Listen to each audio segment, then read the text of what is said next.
Jasmine Crockett faced Justice Brett Kavanaugh with a red-marked voter map and one undeniable photo. 2.4 million ballots sidelined.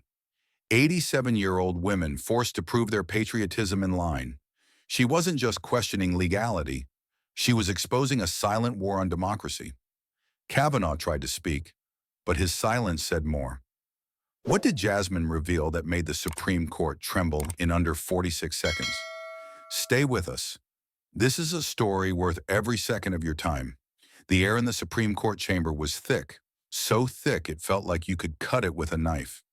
Bright white lights beamed down, washing over the marble walls and glaring off the foreheads of 9 justices. Every chair was filled, yet no one moved. No coughs, no whispers, just silence that throbbed like a second heartbeat. Even the court guard stood stiffer than usual. This wasn't just a hearing, it was a standoff. And then from the far left side of the room, she stood. Jasmine Crockett, 33, small frame, calm steps. But the fire in her eyes, that wasn't small, that was a storm held in check. Every footstep toward the podium sounded louder than it should have, sharp, deliberate, echoing off marble like a ticking bomb. Across the room, Justice Brett Kavanaugh sat like a king surveying his court, one arm draped lazily over the side of his chair, the other tapping the bench with a pen he wasn't even using.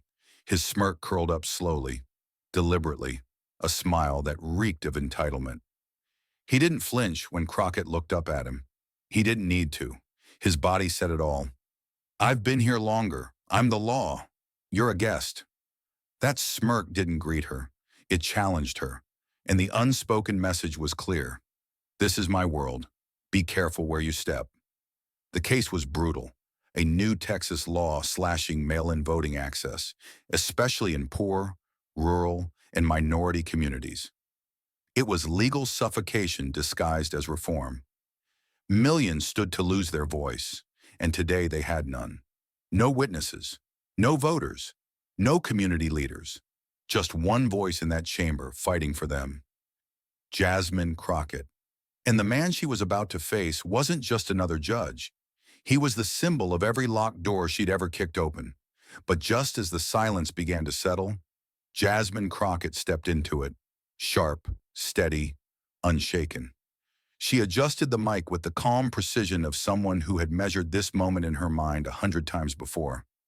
Her voice, though not loud, sliced clean through the air. Justice Kavanaugh, do you consider a 2-hour wait to vote an acceptable burden in a constitutional democracy? The question wasn't theoretical. It wasn't abstract. It carried weight, real weight, like the aching knees of an elderly woman standing in line, or the panic of a single mother watching the clock before daycare fees stacked up. And for half a breath, the courtroom held still. Kavanaugh looked at her. He heard her. And then he laughed, quietly, almost to himself. But it was enough. A smirk curled up the side of his mouth, a smirk that wasn't just dismissive, it was designed to dismiss. He leaned in ever so slightly, his tone dripping with the smug confidence of a man born into the rules he now enforced. Perhaps you should retake a civics class, Congresswoman. It landed like a gunshot in a cathedral. Sharp inhales. One justice blinked rapidly and looked away. Another stared forward, jaw clenched but silent. A court reporter's fingers paused on the keys. The room wasn't just shocked, it was embarrassed for him, and yet somehow afraid of what might come next. But Jasmine didn't flinch. She didn't blink. She didn't even breathe for a full 2 seconds. Her spine stayed straight, her face unreadable. But her eyes caught fire. And in that moment, something shifted. Not outwardly, not publicly, but deep, deep behind her stillness. Something ancient stirred, restraint sharpening into strategy.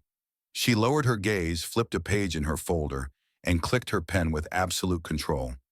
Her hand moved fast, furious, focused, writing something down with the speed of someone who'd been pushed too far, one too many times. She didn't speak. She didn't need to.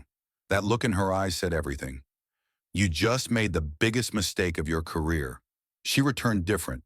The same chamber, the same ceiling lights burning white into polished marble, The same 9 justices perched above like a mountain range of black robes and unreadable faces. But the woman who stepped back to the podium after recess, she wasn't the same young congresswoman who had been laughed at earlier. No, this time Jasmine Crockett didn't walk. She arrived. She moved with the silent force of a storm gathering on the horizon. Precise, patient, and full of quiet danger. Her heels clicked sharply against the floor, echoing off every wall like countdowns. In her hands wasn't just a folder, it was an arsenal. A thick, overstuffed binder, its corners curled from use, its pages dog-eared and lined with tabs in crimson red. Her fingers gripped it like a weapon she knew how to use. She didn't wait to be invited. Her eyes didn't seek permission. Her voice when it came was smooth and measured, but underneath it carried an edge honed from years of being underestimated. "We're going to talk about the law," she began, her gaze slowly sweeping across the bench. Then she paused, just long enough to let the tone shift. "But today, I also want to talk about people." That sentence landed like a nail hammered into marble. A few heads turned in the gallery. Even one of the justices shifted in their seat. Crockett opened her folder with deliberate care, flipping to a page already marked in red. She held it up, not as a display, but as a confrontation. No theatrics, just truth, just fact. "In Williams versus Texas," she said, her voice steady, "Justice Kavanaugh, you wrote that a 2-hour wait to vote did not constitute an undue burden." She didn't raise her voice. She didn't need to. The words were enough. They had been printed, signed, published, entered into American legal record, and now spoken out loud. They didn't sound like law. They sounded like abandonment. Justice Kavanaugh sat back in his chair. His eyes narrowed slightly, but his mouth stayed still. He didn't interrupt. Not yet. Crockett flipped again. Another tab. Another page. Numbers this time. Simple. Stark. Brutal. In predominantly white precincts, the average wait time was 12 minutes. Her voice was still flat. No emotion. Just the rhythm of data. In Black and Latino precincts, it was 2 hours and 17 minutes. A ripple moved through the chamber. It wasn't noise, just energy. The kind of collective shift when people stop breathing at the same time. Crockett didn't look up. She let the silence sit, heavy and acidic. Then her voice returned, lower, sharper. "This isn't about legal frameworks anymore. This is about basic human dignity." No reaction from the bench, but there was tension. You could feel it in the way some justices' hands clasped tighter, or how a court clerk froze mid-note, her pen tip hovering just above paper. Crockett continued, not with outrage, but with precision, the kind that comes from knowing your blade is sharper than theirs. She laid the papers gently across the podium. Her fingers brushed the edges like a surgeon preparing for the next incision. She didn't need emotion. The math did the bleeding. She looked up now, straight at Kavanaugh. Not glaring, not pleading, just level. "A 2-hour wait to vote isn't theory, Your Honor. It's time lost from work. It's missed wages, missed pickups, missed meals." Still, he didn't speak. But his smirk from earlier? It was gone. Its elderly citizens standing with aching knees. Its mothers juggling schedules. Its voters with disabilities waiting in pain, in heat, in fear that they'll be turned away anyway. Each line struck deeper, her words slicing across the room with the precision of someone who had lived too close to that truth for too long. And yet her tone didn't crack. If anything, it grew colder, clearer, stronger. "So when you say it's not an undue burden, you're not making a legal argument. You're making a moral judgment." The silence that followed that sentence wasn't dead air. It was judgment. Kavanaugh shifted finally, just slightly. His fingers reached for a pen. He clicked it. Once, twice, 3 times. Not writing, just moving. Like a man trying to remind himself that he still held power in a room where it had quietly slipped away. Crockett stepped forward a half-inch. No podium between them now. Just the unspoken distance of lived experience. 12 minutes, she repeated slowly, like a prosecutor laying out the charge. Versus 2 hours and 17. Then a pause. "That's not policy. That's disparity." Another pause. "That's not coincidence. That's design." And then the final strike. That's not democracy. That's discrimination. A sharp inhale came from the back of the gallery. Someone finally breathed again. It was like they'd been underwater. But Jasmine never lost pace. She looked away from Kavanaugh now, letting her eyes drift across the full bench. Each justice forced to feel the full weight of her presence. The law may tolerate this, she said, her voice dropping to something near a whisper. But conscience shouldn't. With that, she turned one final page and let it rest open on the podium. She didn't read from it. She didn't need to. The numbers had already said what needed saying. The rest, that lived in the eyes of everyone watching. She stood still, her breathing calm, her hands steady as if waiting. Waiting, not for rebuttal. Waiting for reckoning. The numbers had cut deep. The courtroom sat in stunned, charged silence. Crockett could have stopped there. She already had the room's attention. But she didn't come for silence. She came for truth. And now she was going to make it personal. She lifted her head from the documents with deliberate calm and let her eyes lock onto Brett Kavanaugh. No longer as a junior congresswoman addressing a Supreme Court justice, but as one citizen looking directly into the face of power that had forgotten the people it served. Her voice, when it came, was quieter now, but heavier, weighted like a loaded question dropped on brittle glass. Have you ever had to choose between dropping your child off at school and casting a vote? It wasn't rhetorical. It wasn't scripted. It came from somewhere deeper, somewhere that remembered the long lines, the missed shifts, the whispered prayers that the boss wouldn't dock pay for being late after voting. The courtroom didn't breathe. Kavanaugh shifted in his seat. His posture stiffened. That smug composure, so effortless before, was suddenly brittle, like glass stretched too thin. His lips pressed into a flat line. His eyes narrowed slightly as if trying to parse whether the question was beneath him or too close for comfort. When he finally spoke, the warmth was gone. I don't need to live it to understand the law. The words were clean, but they rang hollow, like a bell struck in an empty cathedral. His tone was clipped, almost irritated, defensive.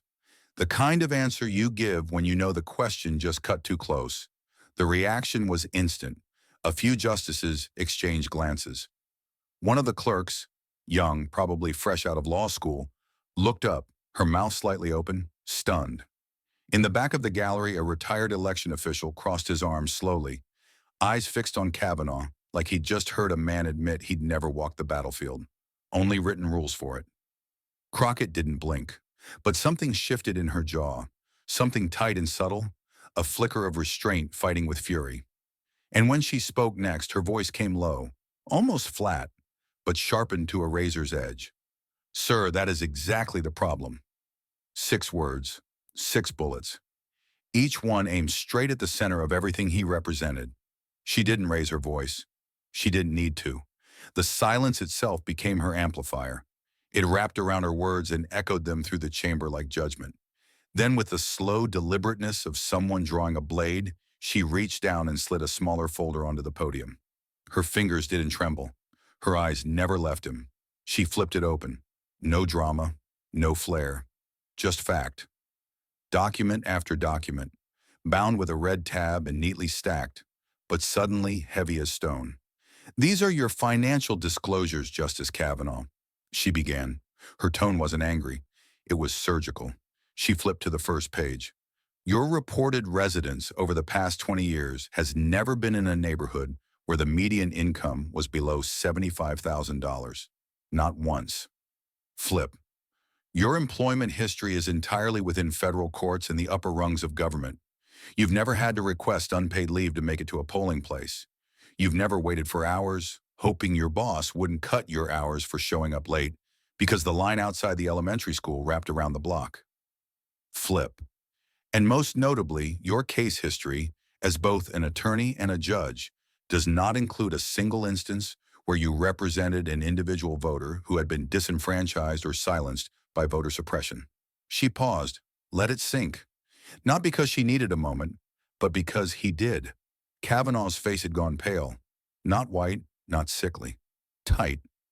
Like someone gripping a cliff's edge, unsure what would give first, the rock or his grip.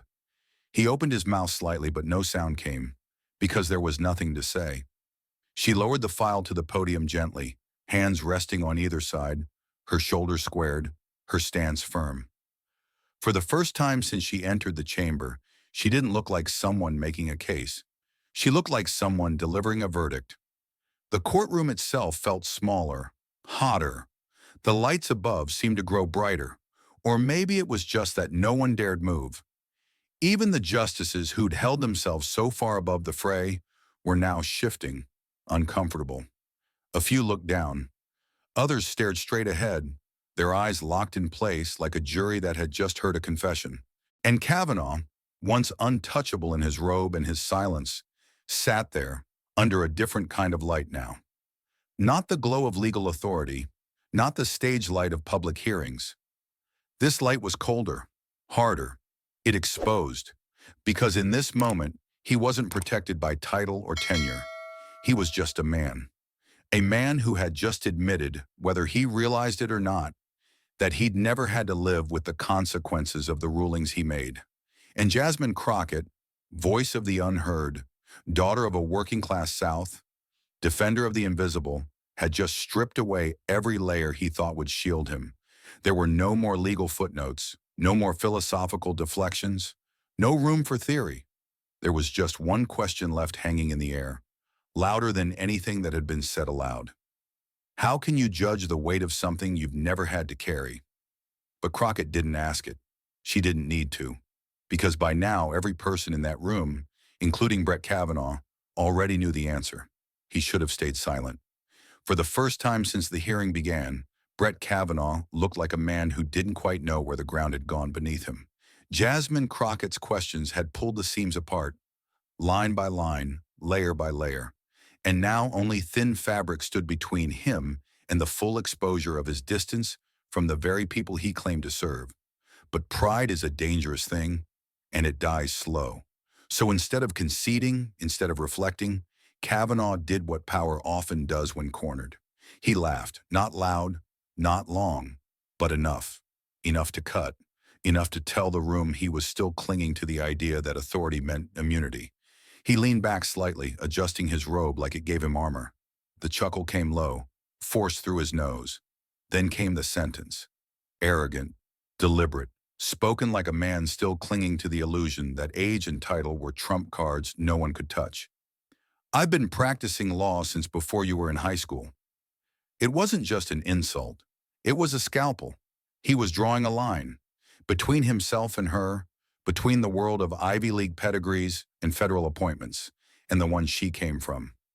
One sentence meant to reduce everything she'd said, every lived truth, every documented injustice, to youthful ignorance. He thought he was putting her in her place, but the moment the words left his mouth, the air in the room snapped. A hush fell, not the soft kind, but the heavy, loaded kind that settles before a storm. Several heads turned sharply.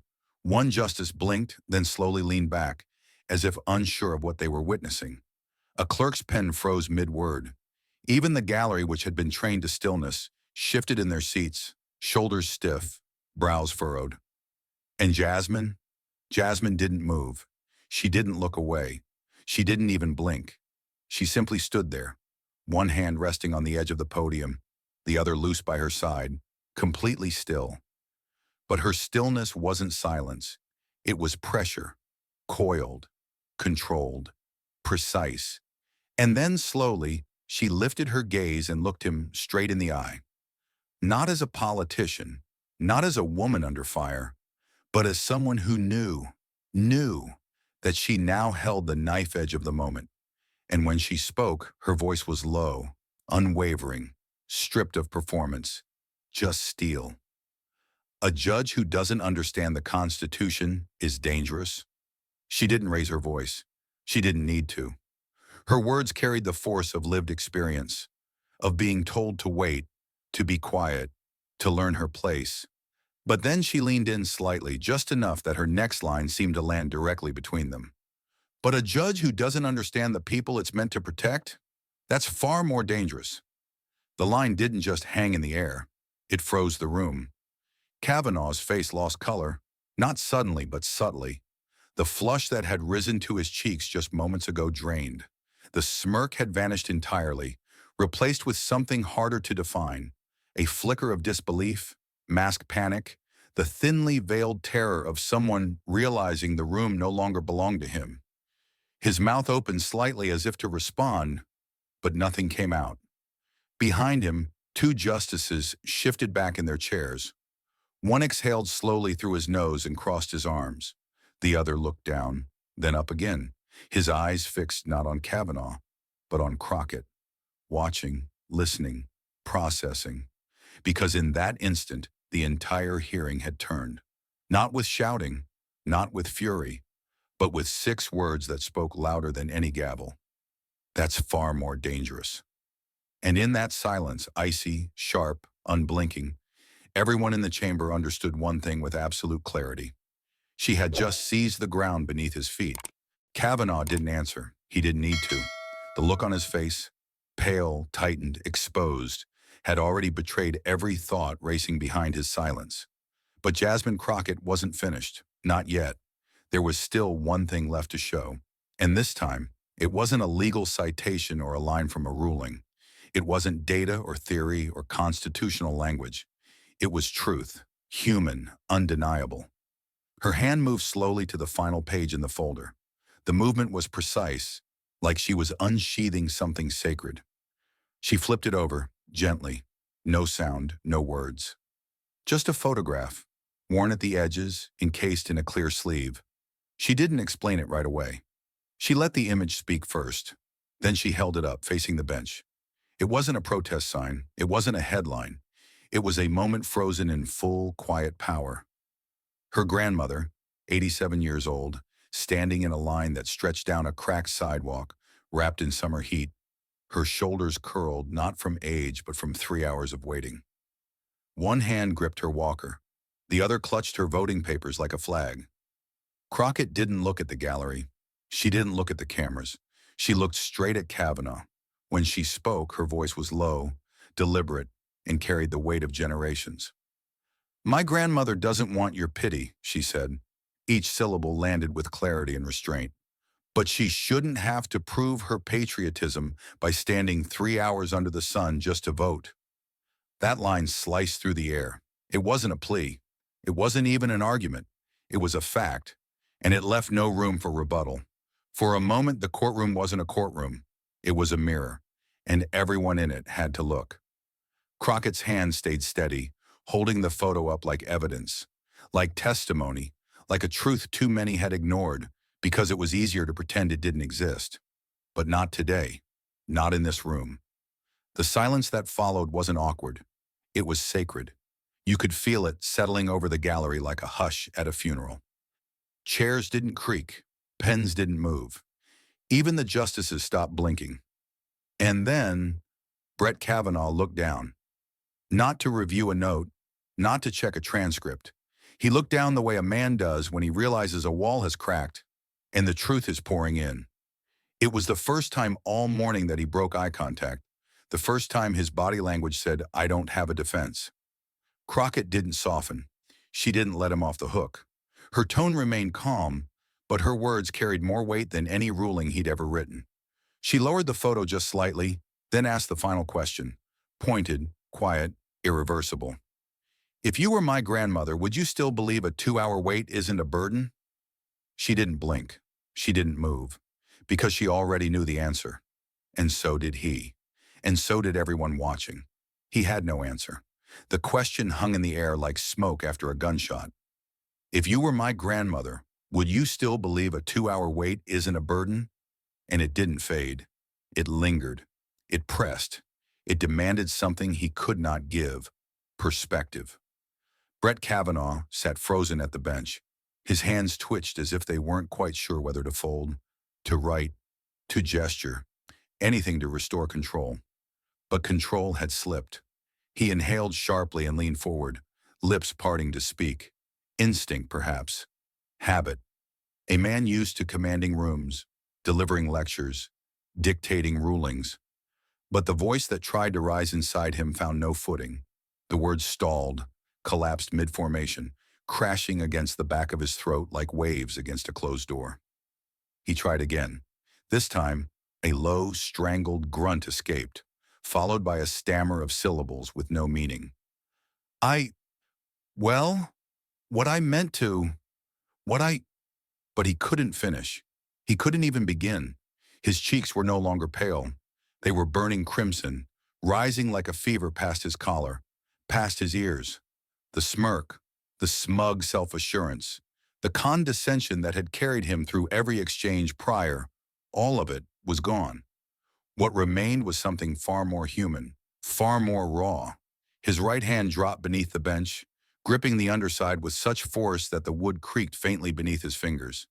His left stayed clenched on the edge of his desk, nails pressing against polished oak like a man clinging to the last scraps of authority. But it was no use. Jasmine Crockett stood still, utterly composed. The photo of her grandmother remained on the stand in front of her, upright, unflinching, just like the woman who had placed it there. And in the space between that image and the man struggling to speak, something irreversible had shifted. A justice had just been rendered speechless. From the center of the bench, Chief Justice Roberts leaned forward, his brow furrowed, his tone carefully modulated, as if trying to balance protocol with damage control. He cleared his throat, glanced toward Kavanaugh for half a second, then turned to Crockett. His words, when they came, were crisp, controlled. But there was a tremble beneath them, one that couldn't be entirely masked. I believe we should move on to the next question.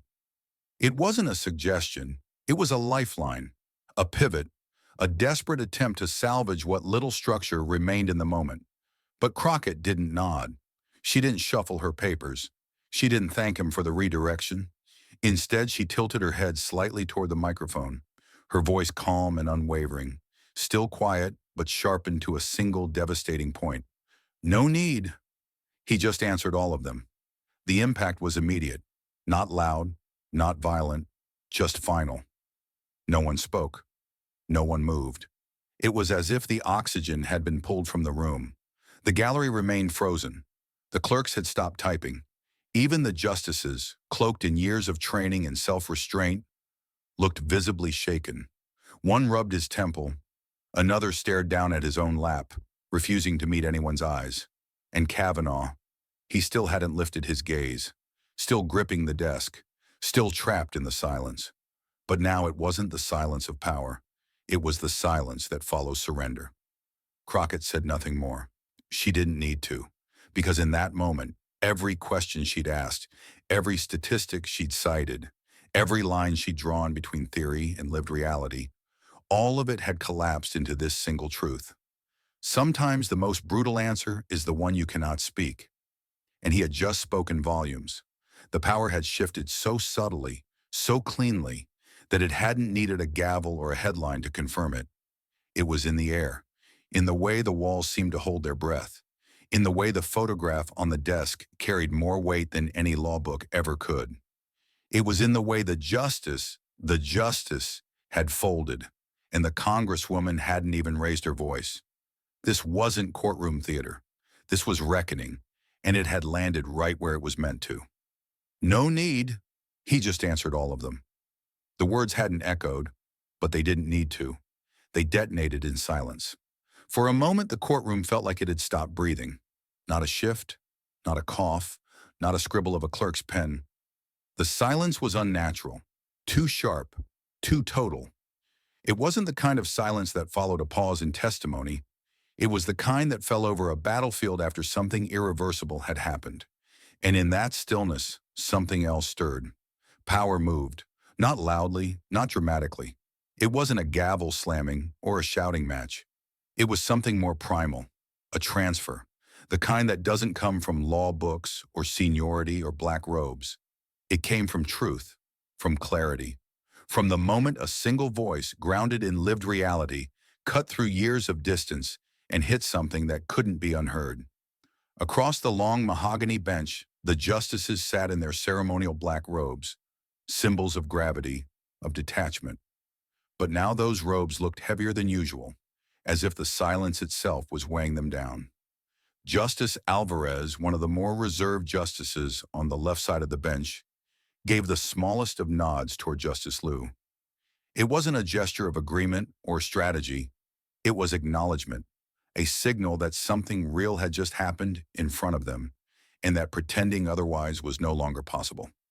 Justice Liu didn't nod back. Instead, he lowered his eyes to his notes, but he didn't write anything. He just stared, frozen, reflecting. Justice Campbell, known for her curt, controlled demeanor, leaned back slightly. Her fingers, normally steepled, unclasped. Her hands rested on the table, flat. There was no expression on her face, but something in her eyes had softened, not out of emotion, but understanding. It was Justice Keller, one of the longest-serving conservatives on the bench, who made the smallest shift of all. He adjusted his robe at the neck, then stilled. A calculated man, he had spent decades resisting the influence of politics inside the courtroom, but even he seemed to recognize it now. This wasn't politics. This was moral reckoning. No one said a word, and no one smiled. The earlier moments, those smirks, the subtle eye rolls, the knowing chuckles traded between Kavanaugh and Thomas, had vanished, like chalk wiped clean from a blackboard. The room felt different now, not just quieter, more consequential, because something had been exposed that no one on that bench could deny. The distance between their world and the world of the people they were supposed to serve. Jasmine Crockett still stood at the podium, tall and composed, but her body wasn't stiff with defiance. It was rooted in something deeper, purpose. She didn't gloat. She didn't glance at Kavanaugh. Her gaze had risen past him, beyond the bench, to something more permanent. She knew what had happened here. She didn't need to mark it. And yet all the weight in the room now seemed to collapse onto one man, Brett Kavanaugh. He was still seated at the far end of the bench, but he looked like he had been pulled inward, folded into himself. The once commanding posture was gone. His shoulders had curled forward just slightly. His back no longer rested confidently against the chair. His elbows pressed into the arms of the seat like a man bracing for something he couldn't stop. His hands remained clenched, one gripping the edge of the bench, the other resting just beside his lap, fingertips tapping restlessly, involuntarily. A judge once known for his towering voice and unwavering delivery now seemed shrinking. It wasn't a collapse. It was something worse, a slow, conscious unraveling. The kind that comes not from embarrassment, but from realization. This wasn't about losing a debate. This wasn't even about being proven wrong. It was about being seen.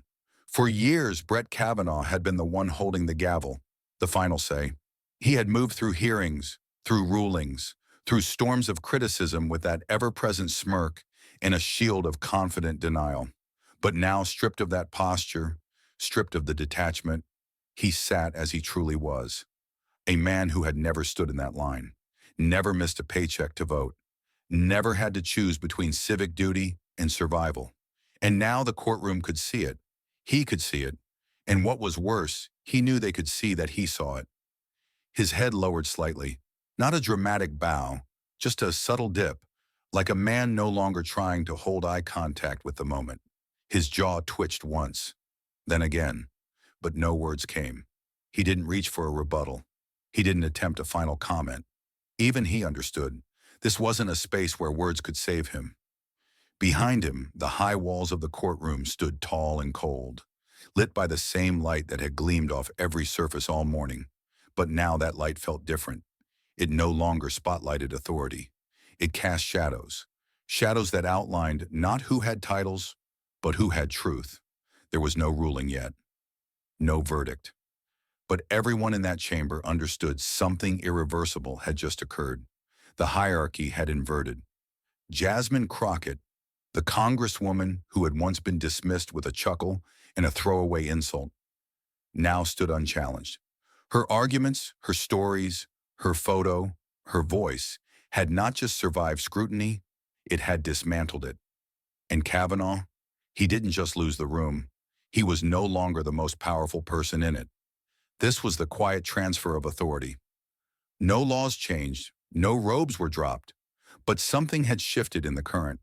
The room now revolved around someone else. Even the Chief Justice, who had tried to interrupt earlier, now sat silently.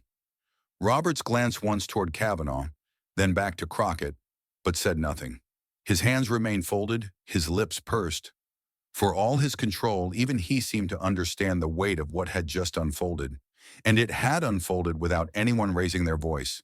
That was the part no one could deny. Crockett hadn't needed to shout. She hadn't pounded her fists. She had spoken clearly, calmly, methodically, until even the marble itself seemed to be listening. And now in the aftermath, with no gavel dropped, no one dismissed, and no exit declared, the chamber sat in stillness, because the shift had already happened, not on paper, in presence. And Kavanaugh, still silent, still looking down, still gripping the desk like a man bracing against his own reflection, was no longer shielding himself from Jasmine Crockett. He was shielding himself from what she had just made him see. No need. He just answered all of them. That was the final note. A sentence not said with fury or volume, but with surgical precision. The kind of phrase that doesn't fade when silence falls, but deepens it. Jasmine Crockett didn't move right away after she spoke. She simply stood there for a moment longer, allowing the quiet to harden around her words like stone. She didn't flinch, didn't blink, didn't look to the bench for approval or validation.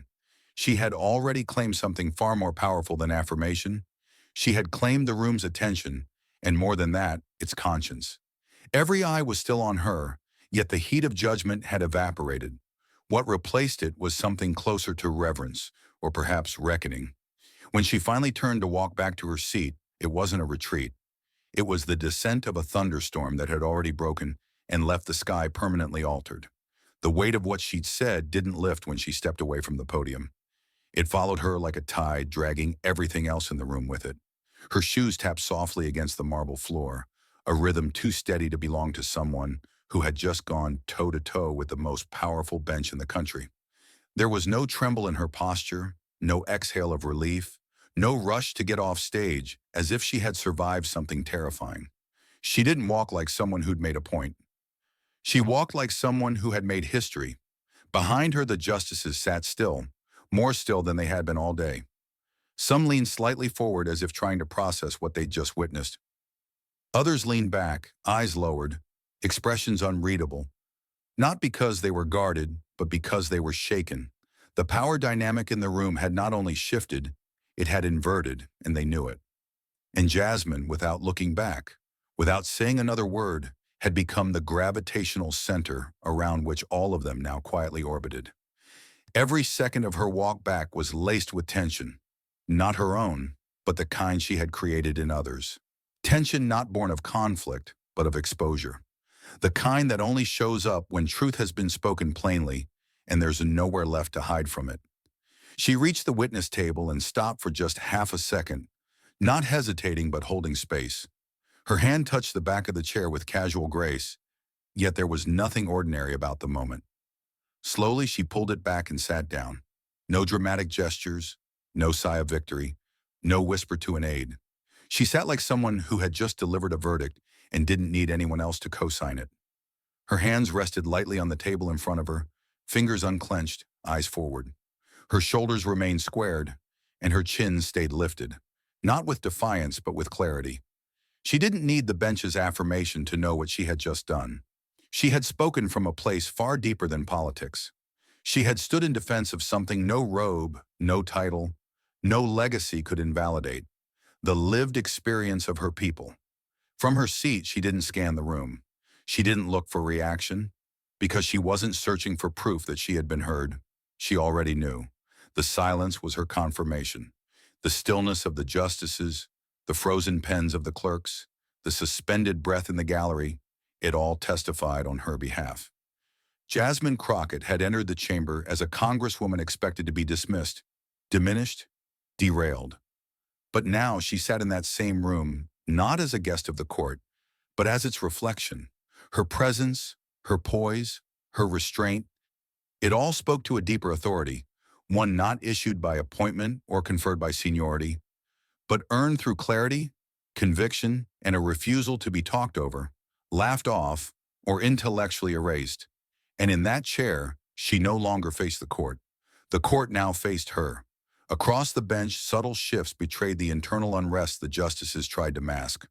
One rubbed his forehead with a slow, deliberate motion, as if trying to push something back inside that had been stirred too deeply. Another folded her hands so tightly in her lap that her knuckles turned white. There was no more eye contact, no shared glances of solidarity, no smug reactions passed between Kavanaugh and Thomas like earlier in the hearing. The gallery didn't stir either. No coughing, no whispering, no shifting.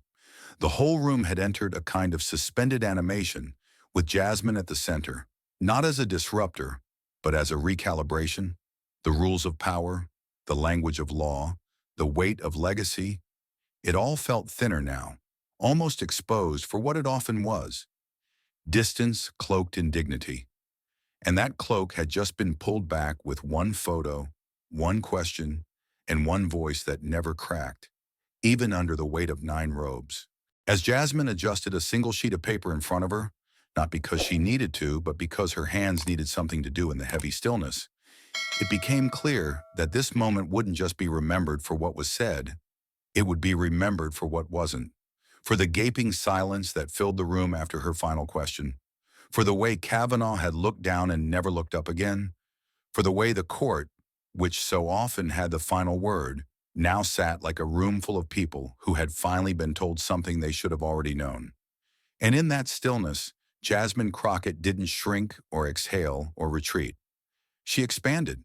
She became more than just the woman who asked the hard questions. She became the answer to one, not a legal answer, but a moral one. The kind that lingers after the cameras are gone. The kind that law professors bring up not as case studies, but as turning points. The kind that changes the way a room listens the next time someone like her speaks. Because it was clear now, crystal, that she hadn't just come here to debate policy. She had come to make one thing understood. If this nation's highest court had forgotten the people it was built to serve, she had just reminded them. And so she sat, not victorious, but anchored, not elevated by applause, but grounded by responsibility. She hadn't won a point. She had held a mirror, and that more than any vote or verdict had done what no robe in that chamber could undo. She had returned to her seat, but no one in the room had truly moved on. The gravity still hung heavy in the air, like the final note of a song no one wanted to follow with applause. The photo sat undisturbed on the witness table, as if guarded by invisible walls no one dared cross. It wasn't framed, but it didn't need to be. That simple print, a frail black woman leaning into her walker beneath the harsh sun, surrounded by a long line of voters, had turned into something sacred. It had weight, not the kind you measure in ounces, but in history, in sacrifice, in quiet defiance. And though the photo made no sound, it had silenced the room. It had spoken in a language even judges couldn't overrule, one of memory, of pain, of pride, one that didn't plead for pity, but demanded recognition. No one touched it, not the bailiff, who just an hour ago had barked orders with mechanical detachment, not the aides who had been flipping through binders and screens with clinical speed, but now sat frozen, eyes fixed forward, lips slightly parted as if waiting for permission to breathe. Not even the Chief Justice, who had spent the last 20 years commanding order in rooms like this, could bring himself to interrupt what was unfolding. Because this wasn't part of the schedule. This wasn't part of anyone's prepared remarks or written objections. This was a reckoning, not loud, not staged, but raw and inarguable. Jasmine Crockett had said what needed to be said, but now it was the photo doing the work. Its stillness was deafening. It whispered a question so sharp it cut through suits, through robes, through every ounce of institutional insulation these men and women had wrapped themselves in. The question wasn't, why does she wait? It was, why do we make her? And not a single person in that room had an answer they were proud of. That silence, the inability to justify the injustice, became its own kind of confession. The stenographers who typically struck their keys with metronomic precision now typed slower, more deliberately. Their hands moved not with urgency, but with reverence, as if they were transcribing a national memory, not merely a record. They weren't just capturing testimony. They were preserving a moment that future generations would point to and say, there, that was the turning point. Even the ones who usually just mouthed along with the speakers, half listening, were now fully engaged, watching, absorbing, changing. Because history wasn't being written later, it was happening now. And they all knew it. Even the camera crew from C-SPAN, hidden behind their lenses and wires, looked rattled. These weren't green interns. They'd covered war rooms, impeachment trials, funerals of presidents. But none of that had prepared them for this. For a moment where no headline, no chyron, could possibly carry the weight of what that photo now represented. One cameraman, his fingers still hovering above the zoom control, slowly lowered the lens. Not out of protocol, but out of instinct, as if zooming in would somehow violate the dignity of the woman in the image. The judges, too, had changed posture. Some leaned back, as if the weight of the truth had physically pushed them into retreat. Others sat forward, elbows on knees, hands clenched, faces unreadable but pale.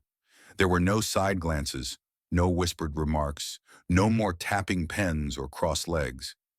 It was as if the entire chamber had been snapped into place by an unseen force, an invisible righteous tension that refused to loosen its grip. And no one wanted to be the first to break it. The silence that followed Jasmine's words hadn't been accidental. It had been earned. Because when she said, "My grandmother doesn't need pity, but she shouldn't have to prove her patriotism by standing 3 hours under the sun just to vote," she didn't raise her voice. She didn't slam her fist. She simply showed them what this country so often hides. And in that restraint, there was power. The kind that doesn't fade when the cameras turn off. The kind that doesn't wait for applause. The kind that burrows deep and stays. A few junior staffers who had been taking rapid notes earlier now just stared at the table. Their pens rested in their hands, motionless. One, a young man no older than 25, blinked rapidly as if trying to clear his eyes without drawing attention. He wasn't ashamed of the emotion creeping in. It was just unexpected. He had come here expecting to witness politics. He had not expected to feel like he was watching justice breathe. That's what Jasmine had done. Not just fight, not just argue, breathe justice into the room. It wasn't just about law. It wasn't just about voter suppression or maps or court precedent. It was about dignity, about reminding a country that democracy is not measured by how it treats the powerful, but by what it demands from the powerless. And no one watching her grandmother in that photo could deny that the system had demanded too much. Crockett hadn't moved from her chair, but she didn't need to. The shift had already occurred. She didn't need to raise her voice again because silence now served her. The photo had become an extension of her testimony, a second voice, a second truth, one that couldn't be cross-examined, only witnessed, and everyone present had just become a witness. Even the Chief Justice, known for his composure, sat stone still, his hands folded tightly together, the knuckles showing pale against his skin. He looked toward the photo once, and then quickly back down to the desk, as if ashamed to make eye contact with a woman who wasn't even in the room. But she was there. Oh, she was very much there, in every breath, in every heartbeat, in every moral nerve that had just been exposed raw. There was no clapping, no dramatic outburst, no cries of outrage or affirmation, just a stillness so dense, so fully charged, it felt like even the walls were listening. This wasn't a courtroom anymore. It was a reckoning hall, a place where the question wasn't who's right, but who's willing to finally listen. And today, at least for a moment, they did. And that's why no one needed to take the photo away. It didn't belong to the evidence pile now. It belonged to all of them. Every person in that chamber, whether they admitted it or not, had just been marked by it, by her, by the truth of who waits in line, of who gets left behind, of who still believes in a country that hasn't fully believed in her. And that truth would follow them, out of that room, down the Capitol steps, into every decision they made from this day forward. Because some stories don't need press conferences or news cycles. Some stories don't need trending hashtags or viral clips. Some stories just need to be seen and remembered. And this one? This story had been told in a single image, spoken in a single voice, and echoed in a silence louder than any ruling. And now it lived. And yet, as the stillness wrapped tighter around the chamber, something deeper began to move. not in sound, but in meaning. What just unfolded wasn't only political, it wasn't just legal, it was personal, human, and like the quiet breath before a storm, the room now braced not for the next witness, but for the echo of a truth that had just rearranged the souls of those who heard it. Because here's the thing, what Jasmine Crockett showed that day wasn't just evidence, it was a mirror, and not the kind that flatters you. It was the kind that forces you to look at what you've ignored, what you've excused, what you've buried beneath legal jargon and voter files and budget reports. That photo on the table, her grandmother standing alone under the sun, wasn't just about voter suppression. It was about the cost of belonging. It was about what this country demands from people who love it unconditionally, even when it doesn't love them back. And if you weren't shaken by that image, then maybe you weren't ready for what justice really looks like. We talk about democracy like it's some flawless idea printed on parchment paper. But that photo, it showed the cracks. It showed how we still measure citizenship by endurance, by suffering, by silence. It asked a brutal question. Why must the most loyal Americans still crawl through fire just to be heard? And in that question was the quiet indictment no court could dismiss. Because Crockett didn't accuse the judges. She didn't accuse the committee. She simply showed them the truth. And when truth is that clear, it doesn't need a gavel. It becomes one. Some people say moments like this are rare, but the truth is they're always happening. We just don't always have the courage to see them. Jasmine Crockett didn't create the injustice. She didn't invent the pain. She just refused to let it stay invisible. And that's the lesson buried deep in this story. Sometimes the most revolutionary thing you can do is see what everyone else has agreed to overlook, especially when it's inconvenient, especially when it's ugly, especially when it forces the powerful to look powerless, for once. But let's not sugarcoat it. What she did was dangerous. Not physically, perhaps, but spiritually. Because once you open a room like that, once you let in the truth and let it sit next to power, there's no going back. Everyone in that room had a choice in that silence. They could either armor up and pretend they felt nothing, or they could allow themselves to be changed. And here's what made that moment extraordinary. They didn't look away. They listened. For once, the robes, the ties, the ranks, they all became secondary to something more ancient, more sacred. Conscience. What Crockett gave them wasn't just testimony, it was inheritance. A chance to choose which legacy they wanted to stand with. Because legacy isn't built by rulings or votes. It's built by how you respond when no one is demanding you to. When the cameras aren't dictating your expression, when the only audience is your own reflection, and in that room with the weight of history staring them down from a single photograph, they chose not to run. That's not just civic courage. That's human courage. The kind that rarely makes headlines, but rewrites futures. And that's the second lesson, the one no one ever teaches in law school or political science classes. Real change doesn't always arrive in thunder. Sometimes it arrives in a whisper, a photo, a pause, a woman who returns to her seat without needing to say, "I won." Because she didn't come to win. She came to remind them of who they had forgotten.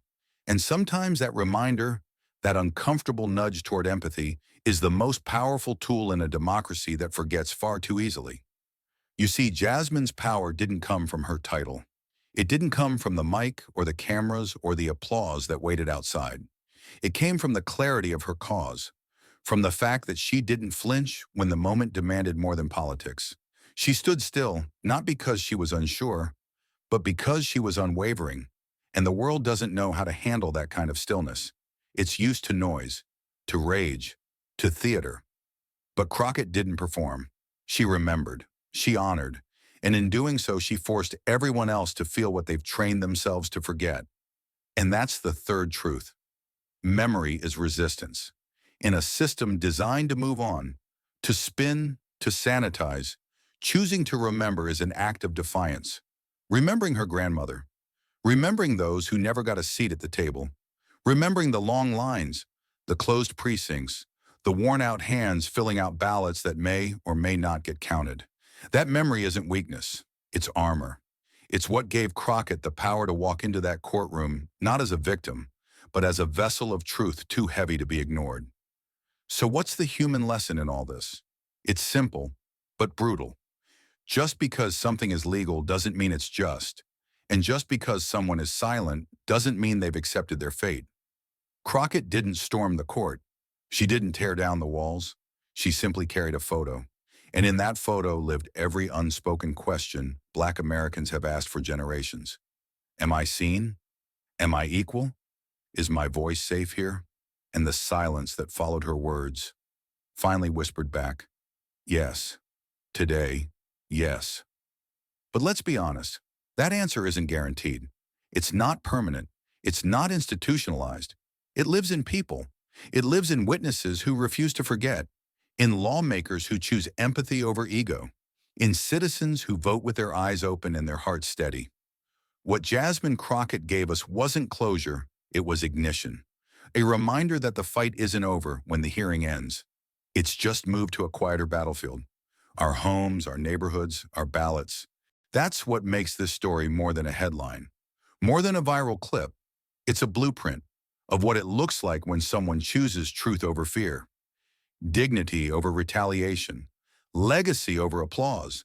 And it's a call to all of us, not to wait for someone else to deliver that moment, but to become it, in small ways, in daily choices, in the way we look at that grandmother in line and ask, what have I done to make this easier for her?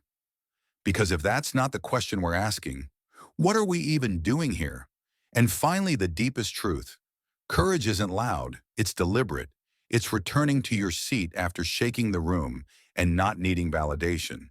It's standing before a system built to exhaust you and saying, I'm still here. That's what Jasmine Crockett did. And that's what this country so desperately needs. Not more noise, not more spectacle, but more people who are willing to speak softly and still be heard. Because justice doesn't always roar. Sometimes it whispers through a photograph. And sometimes that whisper is louder than any gavel. The silence didn't need applause. It didn't need breaking. It needed remembering. And as the room began to breathe again, barely, slowly, the question left hanging in the air wasn't about verdicts or headlines. It was about us, about what we do after the fire dies down, after the name is read, after the photograph is left behind like a challenge. Because Crockett didn't just hold up a legacy, she handed it over. You see, stories like this don't stay in courtrooms.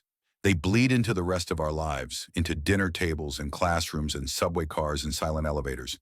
And maybe we think, that's not me. I'm not in Congress. I'm not a judge. I don't carry folders that burn holes through chambers. But the truth is, we all carry something. A voice, a boundary, a decision. Something we either use or waste. Jasmine Crockett reminded us that justice isn't built on grand speeches. It's built on quiet moments when we choose to show up instead of shrink. And if we've been handed a platform, however small, then silence is not an option anymore. Not after this. You won't always get a spotlight. Sometimes you'll just get a choice.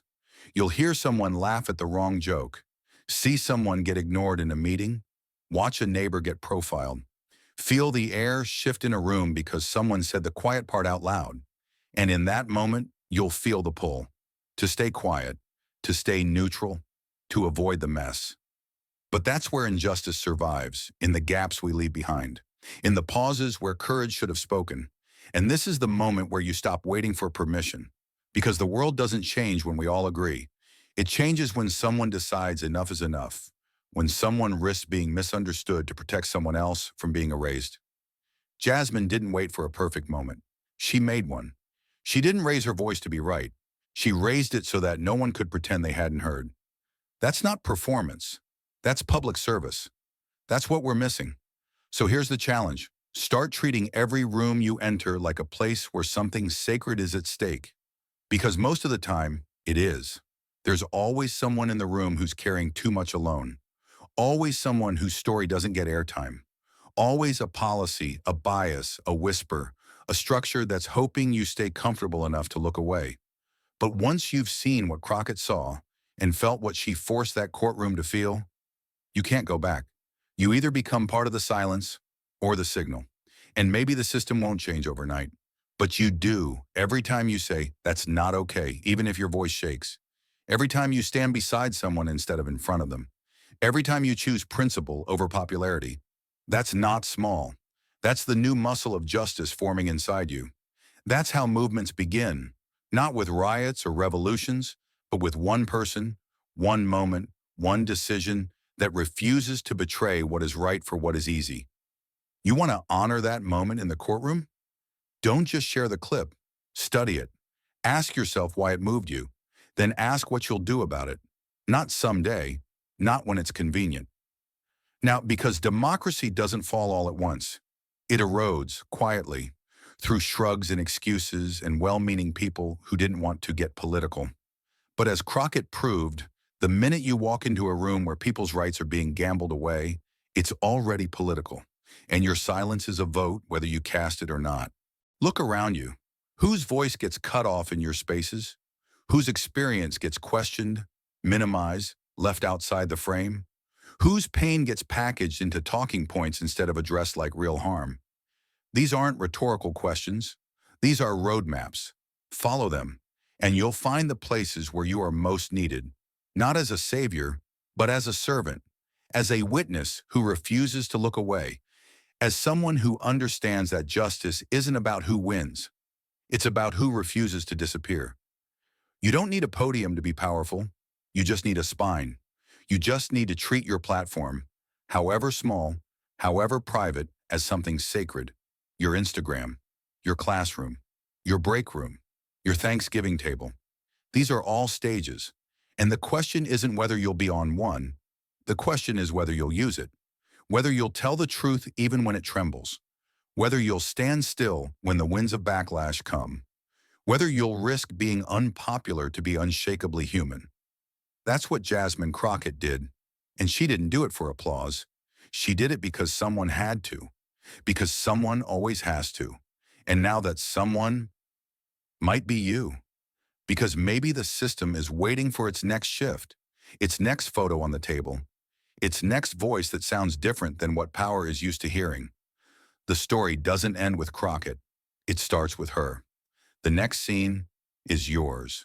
So when you leave the story behind, don't actually leave it. Carry it. Let it burn through your assumptions. Let it sharpen your convictions. Let it change the way you walk into every room. Because the point of power is not to hold it, it's to pass it forward. And the point of truth is not to say it once. It's to live it again and again until no one dares rewrite it. And if you ever wonder what that looks like, remember the silence in that courtroom. Remember the photo no one dared touch. Remember the way Jasmine Crockett sat back down and stood taller than any robe in the room. That wasn't a victory. That was a call, and it's ringing for you. Thank you for watching until this moment and for standing with us on this journey for justice. Your support means everything. Like, subscribe, and turn on notifications so you never miss what's next. And we'd love to hear your thoughts. Leave a comment below and let us know what moved you most in this story. Together, our voices make a difference.